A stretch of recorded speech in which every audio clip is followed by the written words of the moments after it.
We can't be absolutely sure how far this will spread because the majority of young and middle-aged people who catch it will be almost totally asymptomatic. So there are dangers of spreading it. Yes, the danger is in the crowd.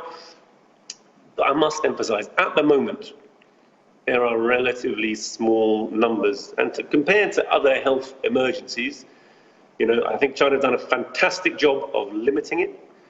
It is obviously up to other countries to intercede. And I understand why, you know, Dr. Ghebreyesus, the leader of the World Health Organization, would be particularly worried about less developed countries, because where they don't have the ability to test, they don't have many medical facilities, and the population are more immunosuppressed, they're at higher risk, and probably that's the reason that there were massive pandemics. For example, the world influenza outbreak in 1918 killed between 50 and 100 million people. But that, of course, came on the heels. It killed more people than the war.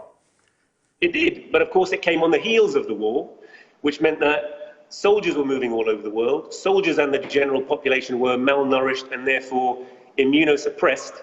And for that reason, it was a consequence not just of the pathogen itself, but the complex way in which that interacts with society. And when society is poor and depressed, and there's a world crisis now, and they may say that the economic crisis was over. In fact, they're saying it's being reignited and saying that this virus is the outbreak. If one virus is enough to precipitate world economic crisis, it tells you something about the precarious state of the economy. So it's a slightly more complex phenomenon than that.